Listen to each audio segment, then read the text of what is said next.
প্রিয় শিল্পীর গান সম্পর্কে আপডেটেড থাকতে তো সকলেই চান। প্রিয় শিল্পীর নতুন কি গান আসছে এবং শিল্পীর কণ্ঠে কিছু গান শুনতেও কিন্তু বেশ ভালো লাগে। আর তাই তো আপনাদের পছন্দের একজন শিল্পীকে রেখেছি আমাদের সাথে। আজ আমাদের এটিএন মিউজিকের আয়োজনে উপস্থিত রয়েছেন সঙ্গীত শিল্পী শরণ। কথা বলবো তার সাথে, তার গানের জার্নি সম্পর্কে এবং নতুন আপডেট সম্পর্কে। আপু, আপনাকে আমন্ত্রণ জানাচ্ছি এটিএন মিউজিক অনুষ্ঠানে। কেমন আছেন আপনি? তো আছি ভালোভাবে চলছে সব।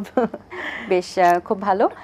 যেহেতু গানের আপডেট দর্শকরা জানতে চান প্রিয় শিল্পীর কাছ থেকে, সো নতুন গান নিয়ে কি কাজ করা হয়েছে কিনা, কত দূরে গিয়েছে? অফকোর্স, মানে নতুন অনেকগুলো গানের কাজ একদম রকেটের গতিতে চলছে।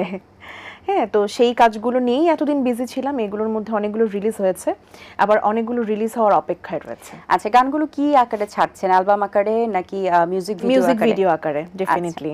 কি ধরনের গানের কাজ হয়েছে? আমার দেশের গানের কাজ হয়েছে, সলো গানের কিছু কাজ হয়েছে এবং অনেকগুলো ডুয়েট গানেরও কাজ হয়েছে। মানে সলো, ডুয়েট এবং দেশের গান সব ধরনেরই গানের কাজ হয়েছে। সো গানগুলোর সুরকার গীতিকার কারা কারা ছিলেন, কাদের সাথে কাজ করা হয়েছে? গানগুলোর গীতিকবি এক একটা গানের তো এক একজন গীতিকবি এবং সুরকারও এক একজনের, এবং গানগুলো এক একজনের সাথে। কতগুলো গানের কাজ আপনি হাতে নিয়েছিলেন? এ পর্যন্ত নতুন 3টি গান রিলিজ হয়েছে, একটা গান এখনো রিলিজ হয়নি, রিলিজ হওয়ার অপেক্ষায় রয়েছে। আর কিছু কিছু গান আরো সামনে, মানে মিউজিক ভিডিওর কাজ করা এখনো হয়নি, শুট করা হয়নি, সেটা বাকি রয়েছে শুট করার পরেই রিলিজ দেওয়ার ডেট ঠিক করা হবে।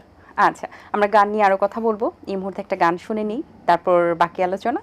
কোন গানটি শুনছি আমরা? আচ্ছা, আমি এখন যে গানটি গাইছি, গানটি খুব শীঘ্রই রিলিজ হবে। গানটার টাইটেল হচ্ছে তুমি আসবে বলে। গানটা ডুয়েট গেয়েছি আমি এবং কণ্ঠশিল্পী মুমিন বিশ্বাস। গানটা লিখেছেন একজন এই প্রজন্মের তরুণ একজন নারী গীতিকবি ফরিদা ফারহানা, এবং গানটি সুর ও সঙ্গীত পরিচালনা করেছেন এসআই খোকন। সেই গানটি জাস্ট একটু মুখটা গাইছে। ওকে। কখনো কখনো নিজেকে বড় চেনা মনে হয়,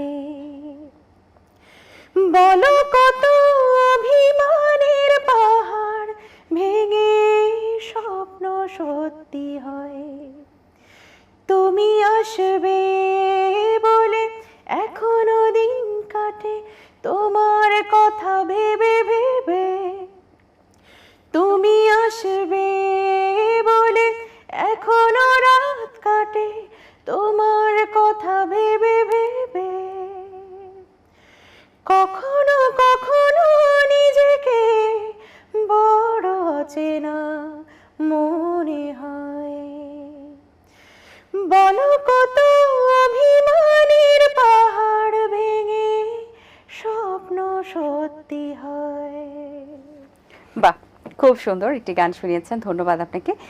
গানের জার্নিটা আপনার লাইফে কিভাবে শুরু হয়েছিল? কি ছোটবেলা থেকে গান করা হয়েছে কিনা, বা কোথায় কোথায় শেখা হয়েছে? পারিবারিকভাবেই আমাদের গান বাজনার কিন্তু ট্র্যাডিশন রয়েছে। হ্যাঁ, গান বাজনা আমাদের ফ্যামিলিতে প্রফেশনালি কারোরই নেওয়া হয়নি, আমি নিয়েছি। কিন্তু ফ্যামিলি থেকে কারা চাইতেন যে গান করেন? আন্টি? আমার বাবা, আমার মা। ডেফিনেটলি আমার মা তো সবথেকে বড় ইন্সপিরেশন। ওনারা কি গান করতেন? মানে আমি একটু বলি, আমাদের ফ্যামিলিতে হচ্ছে 3 প্রজন্ম ধরে গান বাজনা চলে আসছে। ফার্স্টে আমার দাদুমণি গান গাইতেন, উনিও বেতারের একজন এনলিস্টেড আর্টিস্ট ছিলেন। আমার দাদু ভাই গান গাইতেন। এর পরের প্রজন্মে হচ্ছে যে আমার ফুপি, আমার বাবা গান গাইতেন। সেই সময় নতুন কুড়িতেও ওনারা পার্টিসিপেট করেছিলেন। আমার ফুপি হচ্ছেন ছায়ানটের একজন টিচার, আফসানা রুনা। তো এর পরের প্রজন্মটাই হচ্ছে আমি, এবং মানে আমার মা বাবা তো অলওয়েজ ইন্সপায়ার করেছেন সবসময় আমাকে গানের জন্য, মানে যেটা বলা হয় রীতিমতো পাশে লেগে থাকা যাকে বলে সেটা। এবং এখন আমি বিয়ের পর আমার লাইফ পার্টনার, তিনিও একজন প্রফেশনাল মিউজিক আর্টিস্ট। হ্যাঁ, তো একদম পারিবারিকভাবেই, পারিবারিক পরিমণ্ডলে গান বাজনা চলে আসছে। তার মানে বিয়ের পরও গানকে নিয়ে বা গানের থেকে বিরত থাকার আসলে কোনো সুযোগই নেই। সংস্কৃতি মোনা পরিবার থেকে উঠে এসে আবার সেই সংস্কৃতি মোনা পরিবারে যুক্ত হওয়া। হ্যাঁ, খুব ভালো। আচ্ছা, লাইফ নিয়ে আর কি আপডেট, কি চিন্তা ভাবনা রয়েছে? গানের সাথে তো আসলে অনেকেই পথ চলা শুরু করেন, কিন্তু ধরে রাখা, সাধনা, এর পরবর্তীতে সেই গানটা লাস্ট পর্যন্ত নিয়ে যাওয়া, এই ক্ষেত্রে কি পরিকল্পনা রয়েছে আপনার? এখন আসলে গানটা অনেক দূর, এই যে আপনি যেটা বললেন যে অনেক দূর এগিয়ে নিয়ে যাওয়া, সবার কাছে পরিচিত করা, হ্যাঁ, এটা তো অনেক লং প্রসেস, একটা জার্নি, হ্যাঁ, একটা লং ধৈর্যের বিষয়, সাধনার বিষয়। ডেফিনেটলি। আর এখন যেটা হয়েছে মানে এই সেক্টরটা not only music sector but also each and every sector এখন প্রচন্ড রকম একটা প্রতিদ্বন্দ্বিতার পর্যায়ে আমরা এসেছি। অনেক মানে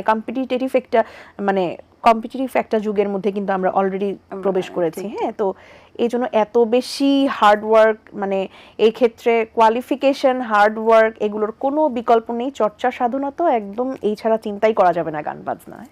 চর্চা কিরকম করা হচ্ছে, বা যেমন সকালে অনেকের থাকে ঘুম থেকে উঠে তারা চর্চা করেন, কিন্তু অথবা ঘুমাতে যাওয়ার আগে একটু হলেও একটু সারগাম নিয়ে না, আমি ফার্স্টেই বলি যে আমি কিন্তু খুব ফাঁকিবাজ।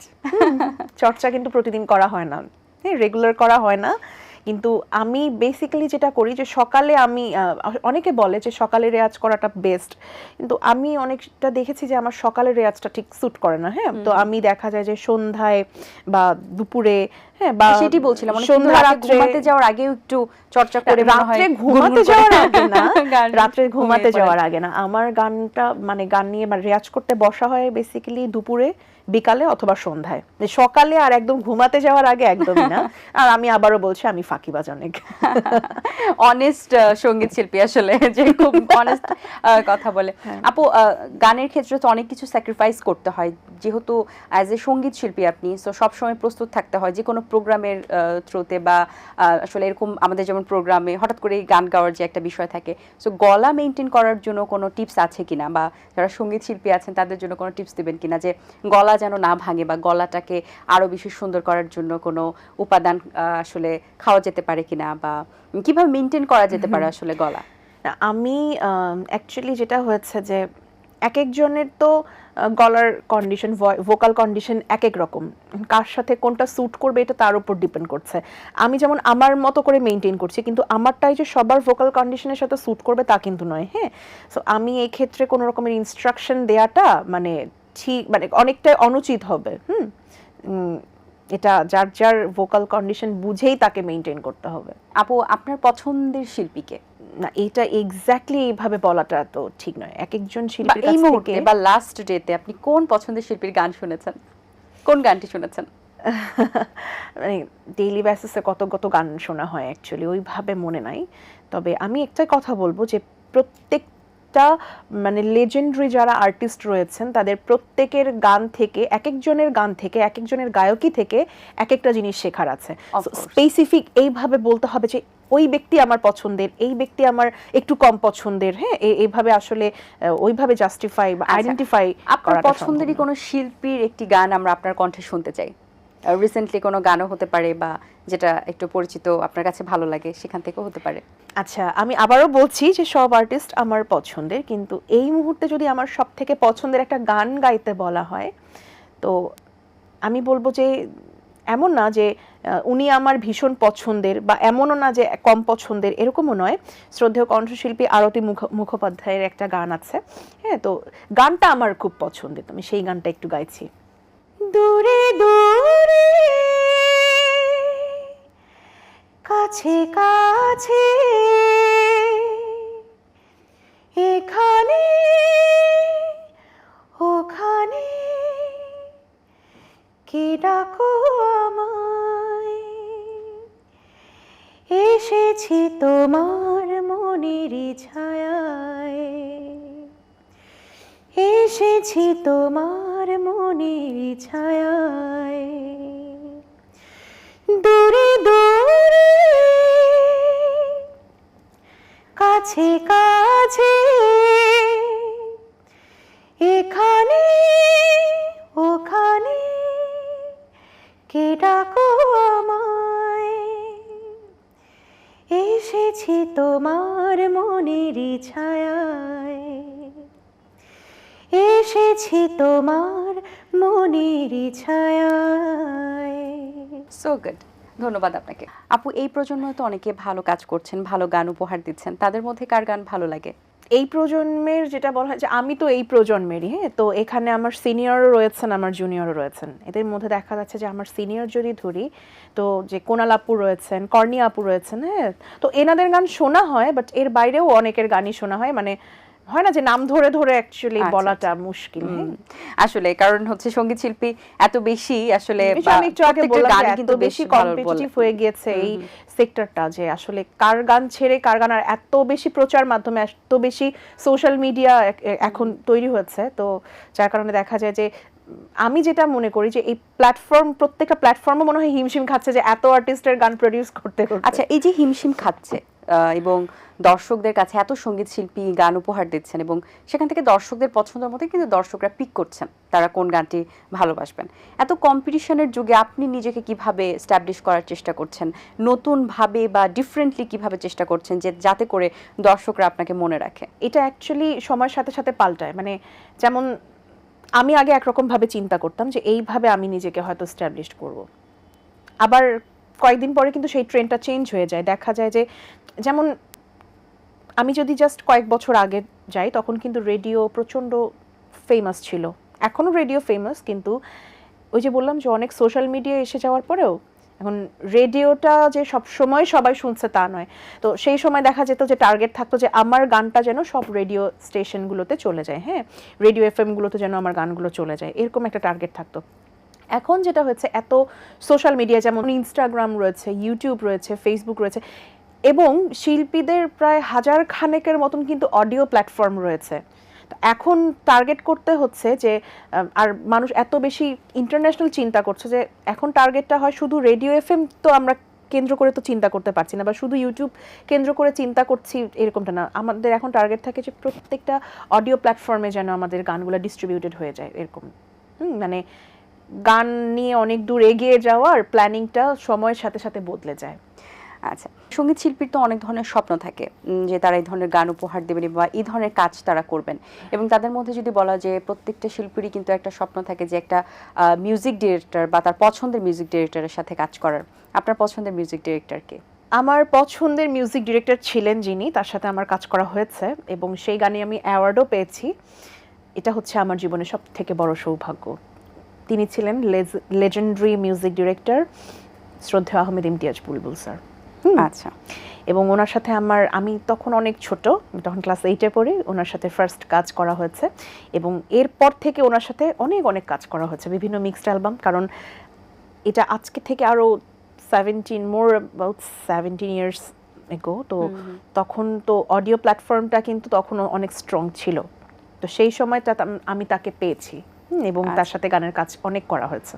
আচ্ছা, গান নিয়ে অনেক কথা হলো, এবার আপনার কণ্ঠে আরেকটি গান শুনতে চাই, কোন গানটি শোনাবেন? আমি এখন যে গানটি গাইছি এই গানটি একদম রিসেন্ট রিলিজ হয়েছে, গানের টাইটেল হচ্ছে বলো না তুমি কোথায়। এই গানটি রিলিজ হয়েছে বেশ কয়েকদিন আগে। তো গানটি লিখেছেন শ্রদ্ধেয় কামরুন নাহার শিপু, সুর ও সঙ্গীত পরিচালনা করেছেন আরেকজন বিশিষ্ট কণ্ঠশিল্পী, জনপ্রিয় কণ্ঠশিল্পী সাব্বির জামান, এবং দ্বৈত কণ্ঠে আমি গানটি গেয়েছি শ্রদ্ধেয় কণ্ঠশিল্পী পিয়াল হাসানের সাথে। তো সেই গানটি মিউজিক ভিডিও সহ রিলিজ হয়েছে, এটাই আমি একটু গাইছি। এই বৃষ্টি মুখর সন্ধ্যায় বলো না তুমি কোথায়, এই স্নিগ্ধ সজল হাওয়ায় বলো না তুমি কোথায়, দুরু দুরু বুকে উড়ু উড়ু সুখে আবেশে মনু তলায়, এই বৃষ্টি মুখর সন্ধ্যায় বলো না তুমি কোথায়, এই স্নিগ্ধ সজল হাওয়ায় বলো না তুমি কোথায়। So nice, thank you so much. একটা শিল্পীর জন্য কোনটা বেশি থাকা জরুরি, কোয়ান্টিটি নাকি কোয়ালিটি? কোয়ালিটি সবসময় থাকা উচিত, এটা কখনোই কম্প্রোমাইজ করা উচিত না। সেটা আগের যারা শিল্পী ছিলেন তাদের ক্ষেত্রে আমরা দেখেছি, এবং এখনও যত প্ল্যাটফর্মই বেড়ে যাক না কেন এবং যত হাজার হাজার কোয়ান্টিটিটা যতই বেশি হোক না, কিন্তু তারপরেও কিন্তু ওই কোয়ালিফাইড যেটা ওটাই কিন্তু টিকে থাকবে। সো কোয়ান্টিটি হয়তো কখনো কখনো প্রায়োরিটি পেতে পারে, কিন্তু কোয়ালিটির কোনো আমরা এর কোনো অপোজিট কিছু বা এটার অল্টারনেটিভ কিছু চিন্তা করা আসলে সম্ভব না। ব্যক্তিগতভাবে কোন কোন ধরনের গান গাইতে আপনি বেশি ভালোবাসেন? আমার তো বেসিক ছিল নজরুল সঙ্গীত, ফোক গান, তো তো ডেফিনেটলি আমি নজরুল সঙ্গীত গাইতে এখনো প্রচন্ড কমফোর্ট তাহলে একটা নজরুল সঙ্গীতই আমরা শুনে নিতে চাই। আমি একটু বলি, রিয়েলিটি শো এর পরে অ্যাকচুয়ালি আমার আধুনিক গান বা ফিল্মের গানগুলোতে বেশি ইনভলভমেন্ট শুরু হয়েছে, কিন্তু ছোটবেলায় আমার নজরুল সঙ্গীত এবং ফোক গানটা বেশি মানে চর্চা করা হতো। বেশ দারুণ, তাহলে আমরা নজরুল সঙ্গীত শুনছি। অবশ্যই। আমি যে নজরুল সঙ্গীতটি গাইছি মানে এটা আমার এত ফেভারিট। আমি একটু আগে বলছিলাম না যে আমি পারিবারিক পরিমণ্ডলে গান শিখেছি, আমার ফুপিও কিন্তু একজন সঙ্গীত শিল্পী এবং উনি নজরুল ইনস্টিটিউটের একজন টিচার। তো যার কারণে আমার একদম শুদ্ধ স্বরলিপি মেইনটেইন করে কিন্তু আমার নজরুল সঙ্গীতটা শেখার একটা সুযোগ হয়েছে। তো ওনার কাছ থেকেই শেখা একটা নজরুল সঙ্গীত, ডিরেক্ট ওনার কাছ থেকে। তো সেই একটা নজরুল সঙ্গীত আমি এবার গাইছি। ফুল ফাগুনে এলো মরশুম, ফুল ফাগুনে এলো মরশুম, বনে বনে লাগলো দোল, বনে বনে লাগলো দোল, কুসুম সখীন দক্ষিণ হাওয়ার, কুসুম সখীন দক্ষিণ হাওয়ার, চিত্ত গীত উতরোল, বনে বনে লাগলো দোল, বনে বনে লাগলো দোল। খুব সুন্দর আপু, চমৎকার গেয়েছেন, অসংখ্য ধন্যবাদ আপনাকে। আসলে নজরুল সঙ্গীতের যে শুদ্ধ চর্চাটা এটা অত্যন্ত জরুরি। আপু যাবার আগে এই যে দর্শকদের জন্য যেহেতু আমাদের এই সকল আয়োজন, যাবার আগে তাদের উদ্দেশ্যে কি বলার রয়েছে আপনার? দর্শকদেরকে বলবো, কিন্তু তার চেয়েও বেশি আমি বলবো শ্রোতাদেরকে। হ্যাঁ, তো মিউজিক ভিডিওর এই যুগটাতে এসে দেখা যাচ্ছে যে গান শোনার থেকে দেখার বিষয় বেশি হয়েছে। তো আমি সবাইকে বলবো যে of course music video, glamorous music video কিন্তু এই কম্পিটিটিভ যুগে অনেক বেশি একটা ইম্পর্ট্যান্ট একটা হচ্ছে যে ভূমিকা রাখে, ঠিক আছে, কিন্তু আমরা যেন সেই দেখার বিষয়টাকে প্রাধান্য দিতে গিয়ে আমরা যেন শোনার বিষয়টা থেকে না সরে যাই, এটাই দর্শকদের কাছে রিকোয়েস্ট এবং স্পেশালি শ্রোতাদের কাছে রিকোয়েস্ট। খুব চমৎকার বলেছেন আপু, অসংখ্য ধন্যবাদ আপনাকে। যাবো বাড়ি ফিরে যাবো, যেহেতু আমাদের সময় শেষ। তার আগে দর্শকদের কাছ থেকে একটু বিদায় নিয়ে আসি, তারপর আপনার একটি গান শুনতে শুনতে আমরা বাড়ি ফিরে যেতে চাই। ঠিক আছে দর্শক, আশা করছি আজকের আয়োজন আপনাদের ভালো লেগেছে। আজ এই পর্যন্তই আমাদের 18 মিউজিকের আয়োজন। দেখা হবে আগামী পর্বে নতুন কোনো সঙ্গীত শিল্পীর সঙ্গে। সেই পর্যন্ত ভালো থাকুন, সুস্থ থাকুন এবং 18 বাংলার সাথেই থাকুন। আল্লাহ হাফেজ। আপু, আমরা তো আপনার পছন্দের ডিরেক্টর সম্পর্কে শুনছিলাম, আহমেদ ইমতিয়াজ বুলবুল স্যারের সম্পর্কে। তার সাথে আপনার কাজ করার সৌভাগ্য হয়েছে। তার সাথে কাজ করার মুহূর্তের যে গানগুলো বা যে কাজগুলো, সেখান থেকে কি আমরা একটি গান শুনতে পারি? শিওর। আমার অ্যাকচুয়ালি ফার্স্ট যেটা সলো অ্যালবাম ছিল স্মরণের জানালা, এটা টাইটেল সংটাই ছিল ওনার লেখা, সুর করা। তো আমি এই গানটা সবসময় গেয়ে থাকি, বাট এখন আমি ওনারই সুর করা অন্য একটা গান গাইবো, এটা হচ্ছে আগ্নেয়গিরি। তুমি কি দেখেছো সেই আগ্নেয়